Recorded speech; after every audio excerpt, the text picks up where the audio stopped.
Ano po, medyo maraming beses na rin po. May mga nag-send po sa'kin po baga ng ano, yung mga basher gano'n. Basher ng? Ng EDSI po. Let's see. Opo. Tas po, para sa'kin po, hindi ko alam kung ano ng paniniwalaan ko, gano'n po. So ibig sabihin, Nalilito na po akong gano'n. naguguluhan ka din. Opo. So kahit pala ano to, todo support sa EDSA talagang ano ka, binibigyan ka ng dalawang isip nung Opo. nung basher. Gano'n po.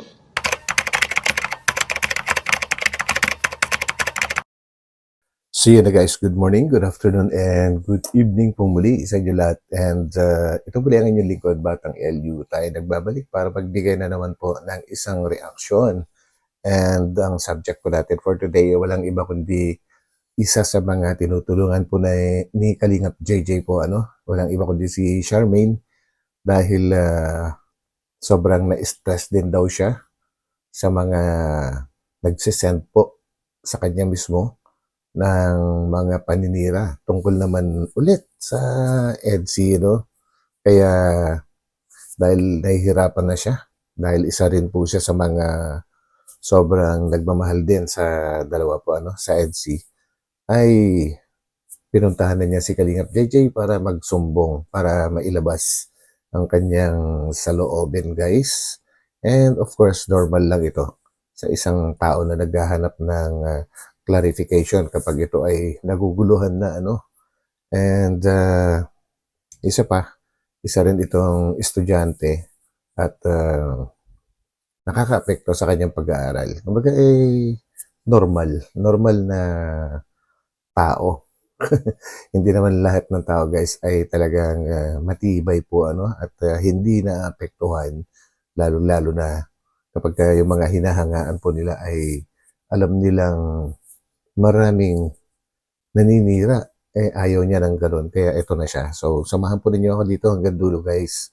And bago tayo tumuloy, syempre, huwag natin kalimutang suportahan palagi ang buong Team Kalingap sa pangunguna po yan ni Kuya Val Santos Matubang, Ate Edna Vlogs, and Kalingap Rob. So, yan, guys. And huwag po din po natin kalimutang pindutin ang like button, pwede i-share, and of course, sa mga hindi pa nakapag-subscribe, pindutin na rin po yung subscribe button. So, samahan po niyo ako, guys. So, let's go! Cause I don't give a fuck what you say. So si Charmaine po yung susumbong sa atin. So Charmaine, ipaliwanag mo nga bakit ka nagsumbong sa akin? Ano yung paparating mo sa akin ngayon? Biglaan to no? Opo. Ano po kasi kuya hindi lang po isa, medyo maraming beses na rin po. May mga nag-send po sa'kin po baga ng yung mga basher gano'n. Basher ng? Ng EDSI po. Let's see. Opo. Tas po, para sa'kin po, hindi ko alam kung ano ng paniniwalaan ko, gano'n po. So ibig sabihin, Nalilito na po akong naguguluhan ka din. Opo. So yun, guys, ito yung isa sa mga gusto kong bigyan ng pansin, yung kahit si Charmaine na isang talagang solid na supporter ng EDSI, talagang naapektuhan kapag may mga nare-receive siya ng mga paninira at umaabot siya sa point na kagaya na sinabi niya na hindi na niya alam kung ano yung paniniwalaan niya, kung totoo nga ba yung mga pinaparating sa kanya ng mga bashers or yung paniniwala niya na walang problema ang EDSI. So, ibig sabihin, normal na tao, kumbaga talagang malilito po tayo. Yun nga lang, ang kagandahan ay kahit nalilito siya, ay hindi siya kumbaga hindi siya nagpapadala doon sa mga naninira. Kumbaga nananaig pa rin yung kanyang paniniwala sa kanyang totoong nalalaman. Kaya yan, nag-resort tuloy sa pagpunta niya kay Kalingap JJ, which is not bad, di ba, guys? And ang isa dito natin mas maintindihan yung mga ibang karamihan po kasi may mga edad na po yung mga viewers or mga netizens na madalas nagtatanong kung totoo ba yung ganito, yung ganyan. Marami pong nagko-comment ng mga ganon. Pero okay lang po yun. Wag lang yung basta na lang maniniwala. Okay lang po yung magtatanong ka kasi nga nalilito ka na, no? Pero yung narinig mo yung paninira ay maniniwala ka na kaagad. Yun yung ano, yun yung talagang mas mahina ang control nila sa kanilang sarili po, ano. Yun lang yung gusto kong bigyan ng point dito and ituloy po natin para malaman natin yung mga ibang sasabihin ni Charmaine. Kahit pala ano to, todo support sa EDSA talagang ano ka, binibigyan ka ng dalawang isip nung Opo, nung basher. Yun. ganun po. Paano nila nalaman yung account mo? Hindi Sa ko po Facebook. alam eh. Tsaka anong pangalan? Ano ba, may pangalan ba yan? Wala, ito lang po siya. As in, unknown lang siya talaga, hindi mo... Opo, ito po. Ganyan. Anong mga Uy, si Beyonce yan ah. Wait lang, isa-isa natin. Ang dami. Ang dami Ayun niyan po. ah. Hindi lang pala iisa. Ano yan? Ano yan? Dahil saan yan? Nag-outing po, ganun. Ay, nag-outing. Tagal Ito niya po. na. Matagal na yan. Sabihin na. Sino? Anong pangalan yan? Mariel, ano, Uy, kung ano na lang, kung nililik. hindi ko na po babanggitin yung pangalan. Pero narinig nyo naman po siguro eh. Parang ano eh, hindi ko masyado nag-gets pero dalawa lang eh. It's either Mariel or Marian yung nagsisend sa kanya po ano. Rewind nyo na lang po, ulitin nyo na lang po. At sa tingin ko ay mas maiintindihan ninyo kaysa sa akin yung pangalan po. Ano? Kasi dalawa yung dinig ko. It's either Mariel or Marlian. And kinat ni Kalingap JJ yung apelyido.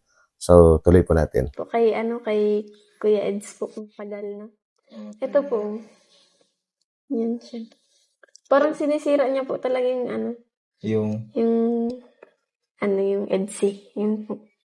Sa tingin mo, ano yan? Sa tingin mo, ano yan? Totoo yan or hindi? Sa tingin mo? Hindi ko po alam, naguguluhan din ako. Naguguluhan ka din. So, yun minsan kasi guys, no, yung mga tinatawag na haters, bashers, or detractors, mga ganyan, iba-iba pwedeng itawag sa kanila, depende sa style po nila, ano, ay talagang minsan mapapaniwala ka nila eh. Kaya lang, kung hindi ka mahina sa paniniwala mo sa sarili mo, sa mga nalalaman mo, ay hindi ka maapektuhan ka agad-agad. What I mean is hindi ka maniniwala ka agad-agad. Kumbaga kaya mong i-control yung sarili mo. Mas paniniwalaan mo pa rin yung matagal mo nang alam at lantaran na napapanood mo, nakikita mo, naririnig mo, kaysa sa isang bago lang na isang tao na magsasabi sa'yo ng ganito, ng ganyan, ng paninira ay mahina pagka pinaniwalaan mo na kaagad. Sayang naman yung time na maraming beses na naniwala ka sa totoong pinaniniwalaan mo kung magpapaapekto ka lang ng minsanan lang po, di ba? Marami pong ganun eh, kaya kaya ayun, so, tao lang. So, yun pala yung ano mo. Yun pala. Feeling ko ano yan? Fake page yan, mga ganyan.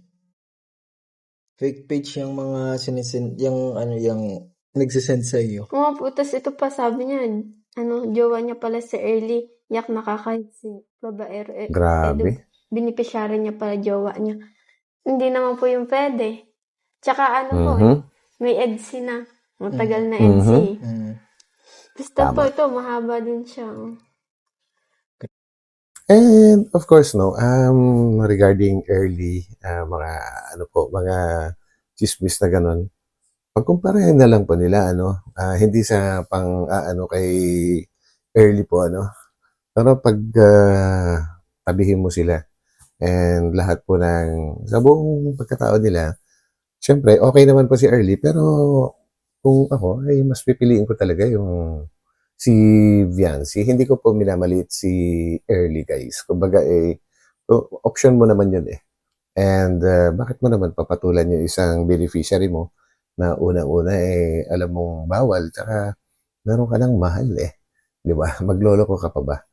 Sino ba naman si Viancy para lulukohin ni Kalingap Edo kung sakasakali? Tagal-tagal na po nila. Grabe, di ba? Grabe. Anong nararamdaman mo nung una mong nakakita ng ganyan? Yung una Ano pa po lang, hindi ako? pa sunod-sunod. Yung parang kinakabahan po ako, ganun. Kinakabahan ka? Opo. Bakit? Ewan ko din po, kinakabahan po ako, tas ano po, yung parang naluluha ako, ganun. Ay, oo, naluluha ka. Opo. Kasi po, Grabe.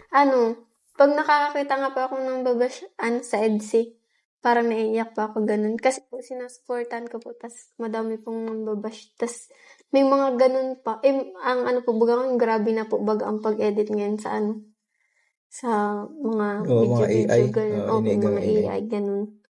Kaya, Well, talagang yun, kahit si Elon Musk, yung isa sa pinakamayaman sa buong mundo po, at may-ari ng Tesla. And marami pa siyang may-ari, guys, napakayaman na tao. And technology genius din siya. Ay siya mismo nagsabi na mas dangerous ang AI, artificial intelligence, kaysa sa mga naimbento na mga armas ngayon at sa mga robots. Mas delikado po talaga daw. Mas mabilis gumawa ng gulo ang AI. Siya na mismo nagsabi nun, ha?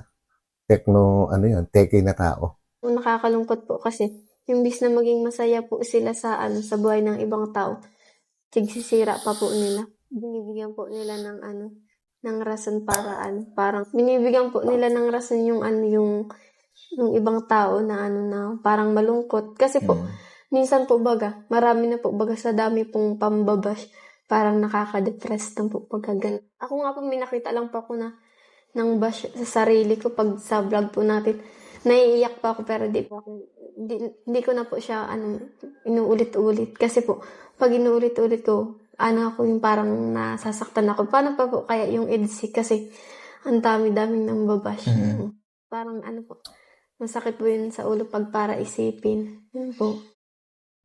Yan, guys. Ito ay isang magandang nabanggit po ni Charmaine po, na kinumpare niya yung sarili niya sa EDSI. Yung kay Charmaine pa lang, nakatanggap siya ng ganun, halos na-stress na siya.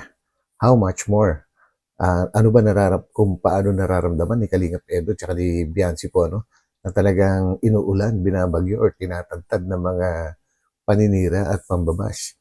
Hindi kaya nila naiisip na naapektuhan din yung mga tao na yun na wala namang ginagawa, Kumbaga, nag-i-entertain lang sila and nagkataon lang na nagmahalan. Yan. Tapos tinatagtad na ng paninira. Kawawa naman din sila. Kumbaga, tao lang din yung mga yun. May mga pakiramdam din po, Grabe, ang tibay din. Kaya dito ka mapapabilib sa tibay ng EDSI. And, of course, kung dahil totoo nga pong, totoong nagmamahal po sila. Kumbaga, nagkakaisa. Yan. Ngayon, kung i-compare na lang natin na ang mga bashers ay kalaban. Yan. Ngayon, kung may kalaban sila, lalong hihigpit yung paghahawak kamay nila. Lalong nakakadagdag yun sa pagkakaisa ng EDSI kasi may kalaban eh. So, sino ba ang magkakampihan kundi sila dalawa lang? Yun ang hindi siguro masyadong naiisip ng mga naninira sa kanila, guys, di ba? Kumbaga, instead na mapaghiwalay nila, ay lalo silang nagiging close sa isa't isa. Dahil nagkakaisa nga po sila nagmamahalan Ang madaling sirain, yung mga yung mga hindi totoong nagmamahalan. Yun yung mas madaling maapektuhan. Pero hindi sila ganun Kumbaga, lalo silang lalo, ngayon, bakit ko nasasabi na lalo nagiging close sila? No, kung talagang nanonood po kayo or isa rin kayo sa mga sumusuporta, mapapansin niyo yan sa mga kinikilos po nila at mga lumalabas sa bibig po nila, Yun ang ibig kong sabihin. Ngayon, kung hindi kayo naniniwala doon, comment nyo lang po kung ano yung mga opinion naman ninyo. So, tuloy. So, nahirapan ka din ngayon dahil sa mga ganyan. Opo. Grabe. Kaya pala, hindi mo sa akin sinabi agad-agad na isahan. Parang hinayaan mo muna. Ba't mo hinayaan muna? Kasi po, akala ko po lang po, una lang, ganun. hindi na po maulit. Tas ngayon meron na naman po. Paulit-ulit. Ang Naalala ko nung nagsisend din sa akin ganyan. Oras-oras nga ina-update ako. Minsan, basher siya. Minsan, support siya. Ganun. Pero, hindi ko akala ko sa amin lang, mga vlogger, sinesend ko yung mga ganyang, mga resibo. So, tapos, yun nga, akala ko sa amin lang, hindi ko pa akalain na, makakarating din pala sa iyo, yung mga ganyang resibo. Yun nga isang matindi ron, guys, no? Si Charmaine, hindi naman po siya gano'n kumbaga ka-famous. Pero siguro dahil alam ng mga bashers or mga haters na talagang sobra yung suporta niya sa EDSI. Kaya isa rin siya sa mga tinatarget po nila na siraan ang EDSI. Kaya ayun, hindi nga alam ni Charmaine kung paano nahanap ng mga iyon yung kanyang account. Pero actually, madali na maghanap po ngayon. Basta alam mo lang yung pangalan ng hinahanap mo. Mahahanap mo na sa social media talaga ngayon, guys. Ayun. Kasi po, kung may ganun po na may nalaman sila na yung parang hindi naman talaga may masamang ginagawa. Ba't nila gagawa ng masama na kwento? Ganun po. Hindi po, maging masaya na lang po, sa buhay ng tao. Kasi, nang masaya sila, ganun. Hindi yung ang bitter-bitter, ganun. Yun. Actually, sinagot din mismo ni Charmaine yung kanyang katanungan po, na bakit hindi na lang sila masaya? Bakit kailangan siraan nila ang EDSI? Siguro, kaysa maging bitter sila. Of course, ang sagot doon, dahil bitter nga po sila. Kumbaga, ano ba tawag doon? Yung mga iba, tinatawag na ampalaya, di ba? Yung ugali na ganun po. Dahil bitter nga po yung buhay nila. Kumbaga, naghahanap sila ng idadamay para damay-damay na. Nagkataon nga na EDSI, nakita nilang maganda ang samahan. So, ito, sirain natin to kasi maganda ang samahan nitong dalawan na ito. Kumbaga, makatotohanan ito. Sirain natin. Kasi pag bitter ang isang tao, guys, ang nakakapagpasaya na lang sa kanila is yung makapanira din or mandamay. Kumbaga, para maging kapareho na rin nila na bitter. Pero mahirapan po sila dyan sa EDSI. I bet mahirapan sila dyan. Nang masakit din po sa akin na ganun yung nangyayari ngayon sa EDSI. Saka sarap pa lang po, pati baga. Napanood ko po yung live nyo na na ang makahuling nga daw sa nung tunay na may na may resibo po baga Sa issue. Opo, sa issue na yun. Nang may reward na na ganung kalaking pera. Parang naisip ko lang po na na parang madami na po nagaganon para lang po sa reward po, ganun. So, ibig sabihin, parang yung mga nagsisend sa'yo, parang isa na din sila sa mga desperado. Kasi po, tingnan mo, ka lang sa kanila ng resibo ng ganung issue, tapos may ganun na po kalaking pera. No. Yun ang hindi nila naintindihan kasi hindi naman kung may hawak sila resibo, ay depende yun sa lalim siguro ng hawak nila resibo. At saka syempre, titingnan naman yun kung ito ba ay gawang AI, madaling mahalata ang gawang AI, yung kilos pa lang. Yung kilos pa lang po nila, hindi ganun ka-smooth, hindi parang totoong tao. May mga glitch. May mga glitch po ang kilos ng tao sa AI at pati sa mukha. Pati sa mukha po, guys, hindi ganun-ganun, hindi realistic yung mga mukha po sa AI. Kagaya na lang, ang dami ko nakikita na video ng EDSI na gawang AI. Ang dami nagpo-post. Pero halos hindi na nila kamukha. Layo-layo na masyado. At pabago-bago yung mukha po nila kahit tuloy-tuloy lang yung video. Ang daming pagbabago. So yun. Kaya maging mapagmasid din po kayo, guys, sa mga supporters. Kaya huwag kayo basta-basta naniniwala. Alam kong naapektuhan din kayo. Pero ang importante, huwag basta maniniwala. Maging observant lang. Yun. Alam mo ko ba kung ilan? Ang alam ko lang po yung malaking pera. Malaking pera. Humigit kumulang 100 plus K yun sa mag-reward. Yun yung reward kung papatunayan talaga na yun talagang pinaka-resibo para sa ano, Kasi sa po, issue. yung po na nag-i-issue na yun, pwede po talaga yun makulong. Oo, totoo. Sa ano nga Yes, lang po totoo sa yan. mga, yung ano lang po bagay, yung chismis nga lang may nakukulong, paano pa po kayong mga ganun? So, pwede. Cybercrime yan, Kasi mabigat ang mahirap yan. nga lang, gumagawa sila ng ano, ng fake accounts.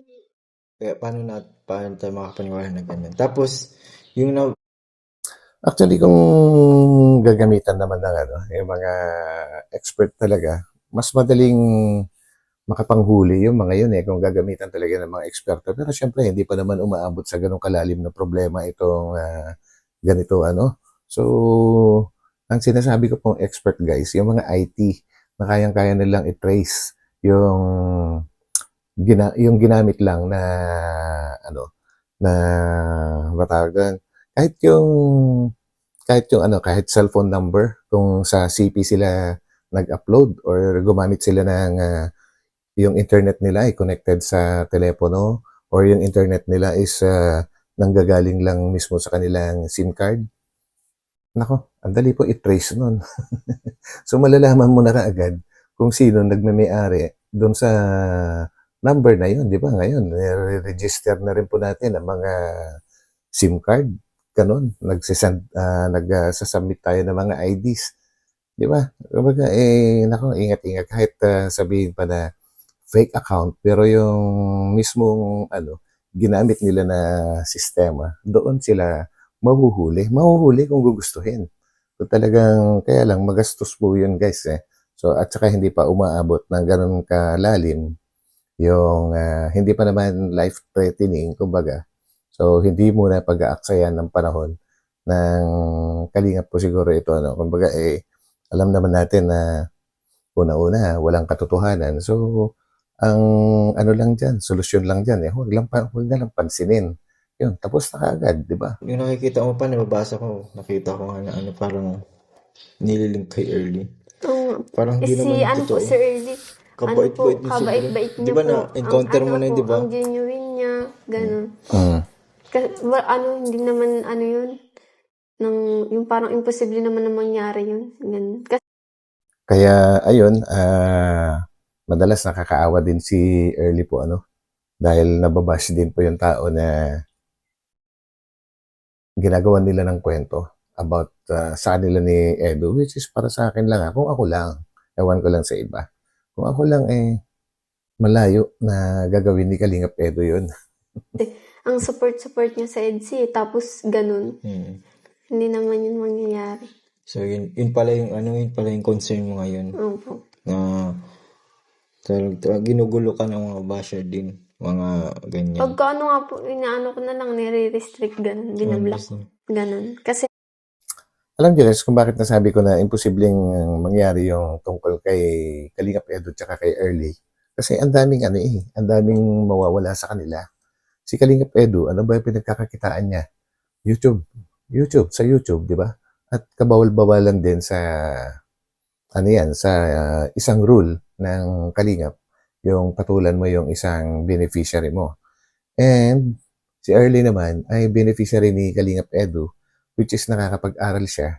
Gawa ng tinutulungan siya ni Kalingap Edu. Siyempre, may mga taong nasa likod ni Kalingap Edu, nagbibigay ng tulong para makapag-aral si Early. Pero kung wala si Kalingap Edu, hindi rin siya makikilala ng mga sponsors. So, pag ginawa nila pareho yon, edi sirang-sira na si Kalingap Edu. Di ba? Wala na yung channel niya. Paano na? So, hindi niya gagawin yun. Ganon din naman kay Early. Pag ginawa din niya yun, ay titigil yung kanyang pag-aaral. Hayahay nga po, di ba? Sus, nako. Kaya minsan, kailangan mag-isip muna bago maniwala po. Di ba? ang hirap pong isipin na ganun yung nangyayari ngayon sa EDSI. Ganun. Actually, ano naman yan? Feeling ko nga, yung unang beses na sinigyan sa iyo, feeling ko may mga iba pang nagsisend sa'yo kasi hindi mo lang napapansin siguro. Hindi po ako nagtitingin sa message request. Oo. Ganun. Yan, isa din yan. Kaya sabi ko, kapag may ganyan, okay lang na basahin mo, basta di ka magpapapekto. Kaso ngayon, naapektuhan ka. Siguro dahil Yun, yung kanina ko pa binabanggit guys, no? Okay lang yan. Huwag ka lang magpapa-apekto. Kumbaga huwag kang maniniwala kaagad. Kumbaga alamin mo muna yung katotohanan bago ka maniwala. Yun. Ah, buti na lang binanggit din ni Kalingap JJ. Overload na information na Kasi po, di ba po, pag nag-isip ako sa research, tapos pag nahirapan ako, napanood lang ako ng EDSI. oo. Tapos ngayon po, ang nakikita ko, ganun pa. Ayun. Grabe. Kaya pala sobrang desperado na nila kung sino man yung Siguro mga po, kung hindi man po yun hindi man po yun talagang makita yung naggaganon talaga. Walang karma na lang talaga yung naggagawa ng ito, mga karma na nga. Yan. Isa pa yan na posibleng mangyari kasi kung naniniwala sila na may Diyos, ayun ako, buti pa tumigil-tigil na nila kasi kapag binalikan sila ng karma, nako po, grabe yan. Kasi po, hindi na po yun maiwasan sa kanila kasi po, sikat na sila eh. Oo, totoo. Hindi na yun mawawala yung mga ganyang mababasa mga issue na yun kasi nga, habang tumatagal, lumalaki bagay yung nila. Sikat na po sila. Sikat na sila. Tama Kaya yan. yun naging rason para gumawa sila ng ganyan.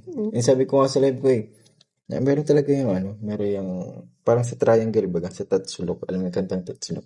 Yung nasa tuktok yung pumapondo sa mga nasa baba para gumawa ng mga issue ganyan. Sila yung inuutusan. Parang ganyan. Yung nasa tuktok yung big fish, yung nagpopondo sa mga gumagawa ng issue. Para, isend nga sa inyo, para sa, hindi man lang sa inyo, for sure, sabi ko asin sa live ko, sa mga, din yun, sponsors, para guluhin yung isipan ng sponsor, kung mag-sponsor pa o hindi. Yun lang naman yun Kasi, So yan, totoo yung sinasabi ni Kalingap JJ. Actually, nagawan ko na ito ng reaction last week. Kaya lang, dahil ang target nga po nila ay mga sponsors na po ng, ni EDSI, tsaka ng EDSI, kay Kalingap Edu, tsaka kay Viancy. Hindi ba nila alam na matagal na yung mga sponsors na yun? Kumbaga, halos yung kay Kalingap Edu, may mga sponsor siya na wala pang EDSI, nandyan na. Kumbaga, ang sponsor naman ni Viancy, since nung una-una pa lang, nung hinawakan ni Kalingap Rab na, pinasa na ni Dr. Lab kay Kalingap Rab, si Viancy, nagdagsaan na yung mga sponsors.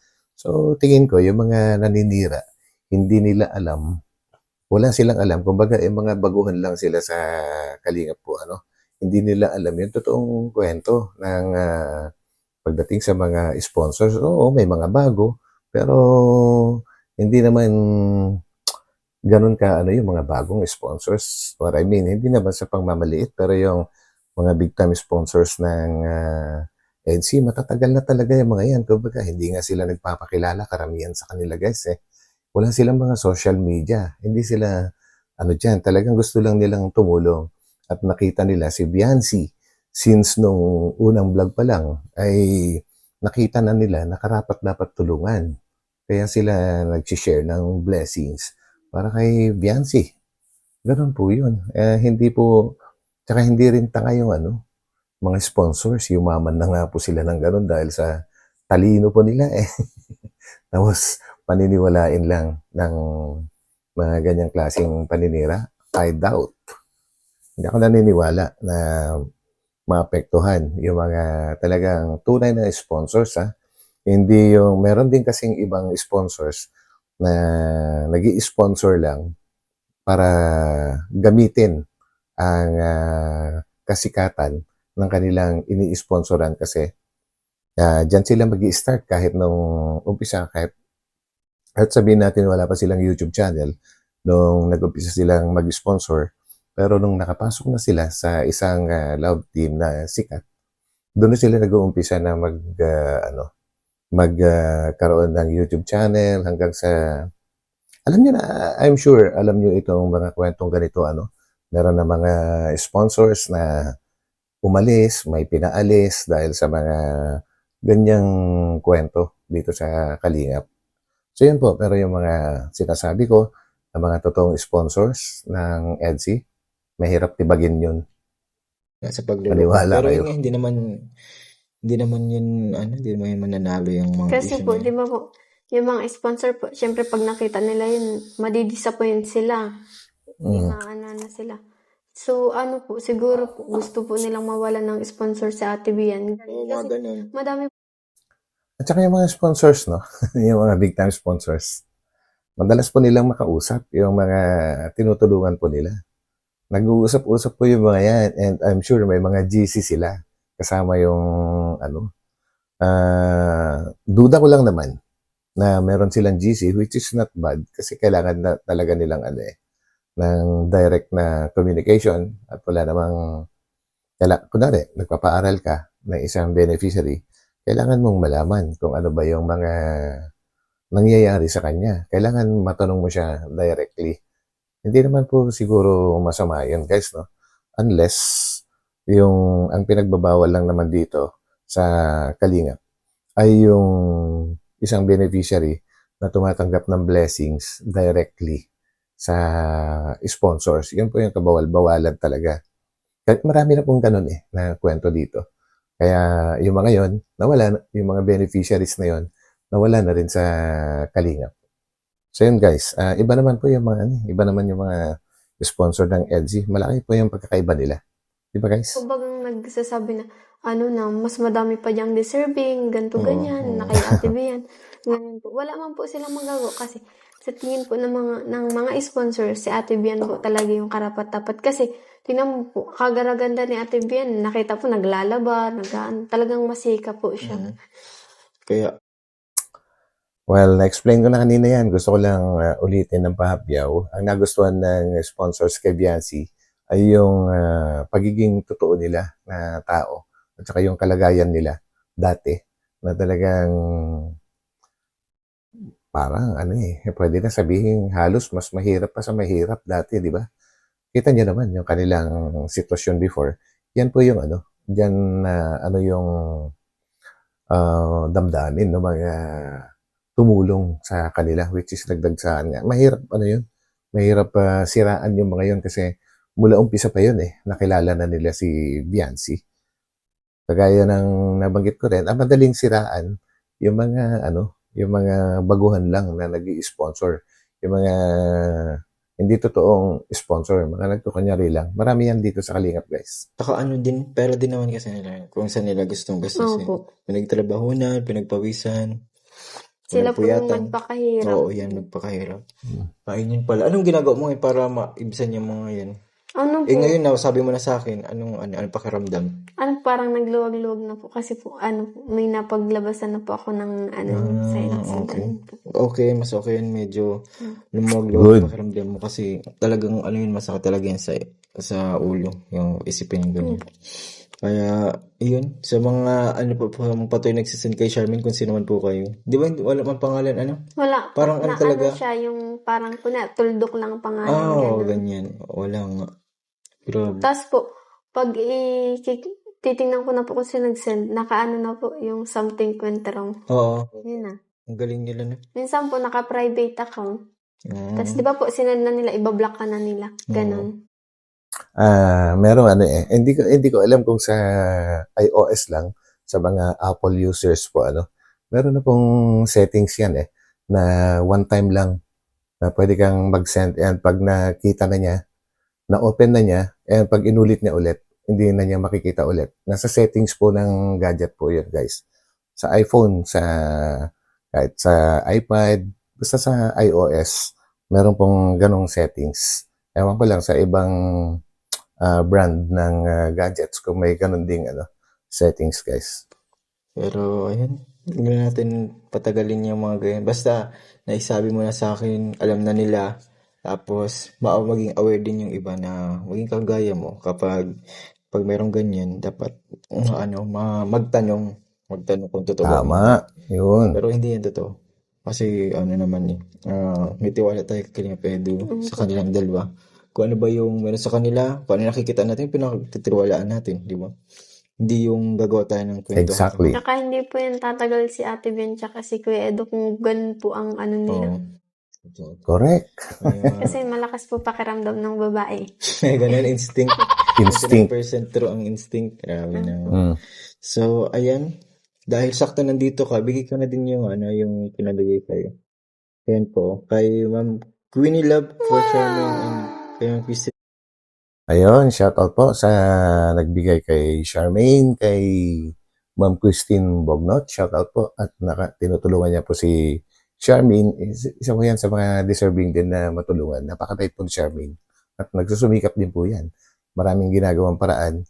Pagbebenta-benta ng kung ano-ano na makakain, yung mga ganun para lang makapag-aral siya. Kahit tinutulungan na siya, kahit may tumutulong na sa kanya ngayon, ay ginagawa pa rin niya yun. Di ba? Kay Ma'am Christine Bognot yung damit ata ito rin. Wala ka ba bang kalingatahanan na damit? Sakto. Thank you po, Ma'am Christine Bognot. O, tingnan mo yung mo. Sa damit. Damit. And tapos yung velvet, another velvet na naman. So, kumusta pala nakaano ka na? Nakabayad ka na sa mo? Buti naman. Good news. Sa tita ko na nga lang pa ako magpapamakeup. Simple lang naglang. Kahit naman ikaw lang o hindi mo na kailangan mag-ano? Oo kahit si Charmaine na lang kasi ang alam ko, isa yun sa mga hilig niya Kaya nga may mga nagbibigay din sa kanya before na mga parang set or kit ba tawag dyan na mga pang makeup. Alam ko magaling siya sa mga ganyan Ayun. Ay, ganda. Ayun Bagay pang din sa mayaman. gagawin mong yung necklace. Ano po? Ganda. Pang mayaman. Ay, sabi ko na nga ba. Tapos Pang mayaman. Kalingatahanan. Gustong-gusto ko magkamayaman. Tingnan mo kung kasya yan sa'yo. Large yan Tingnan mo daw. Ano mo daw. Ay, kasang. Kasya yan? Wow! Yan. And hindi lang yan. Binigyan ka pa ng 1.5 ni Tita CJ. Ayun, shout out po sa nagbigay ng 1.5. Tita CJ. CJ Denise. Ayun. And 2K kay Tita Allen Terrado. Ayun, grabe po. Shout out po sa mga nagbibigay kay Charmaine. Ng blessing mo ulit, Charmaine. Thank you po, sobra. Anong gusto mong sabihin sa kanila? Yung mga nagpatuloy sa yung sumusuporta, nanonood, tatangkilik kahit sa hirap ng buhay ay nandyan sila, karamay mo. Maraming salamat po sa mga sponsor po, tsaka patuloy po na susuporta sa akin, nag-sponsor po, nagbibigay kasi po yun nga po, hindi nyo man po ako na ng personal, hindi naman po ako naglilinis sa inyo, hindi ako naglalaba, pero binibigyan nyo pa rin po ako, kaya po. Grabe po, yung pagiging grateful niya. Hindi man po ako naglilinis or naglalaba para sa inyo, tinutulungan nyo ako. Yan po yung mga yung mga tumutulong na ganyan, mga totoong gusto lang makatulong na hindi naghahanap ng kapalit. Yan. Kaya binibless yung mga ganyan tao. Thankful po ako masyado kasi po kung wala po kayo, wala po yung Kalingap, siguro hindi na po talaga ako nag-aaral ngayon. Kaya maraming salamat po. Tapos po sa mga nanonood po, maraming salamat din po. Sana po ay patuloy pa rin po kayo mag-support kay Kuya JJ. Yun, support Kalingap JJ. Shout out. Matagal na po tayong nagbablog, ganun. Tapos, marami na din pong, napagdaanan. Kaya, thank you po. Di ka pa rin po nagbibitaw sa amin. Siyempre, kailangan yan. Pag stable lang kayo, ako bibitaw. So, yun. Tsaka na lang daw bibitaw si Kalingap JJ. Kapag alam niyang stable na yung kanyang mga tinutulungan. Anyway, alam ko joke yun. Pero, ang dito, ang talagang pinag-usapan natin dito is yung naapektuhan din si Charmaine kahit siya ay isang solid na supporter ng EDSI. Pero aminado siya na naapektuhan siya.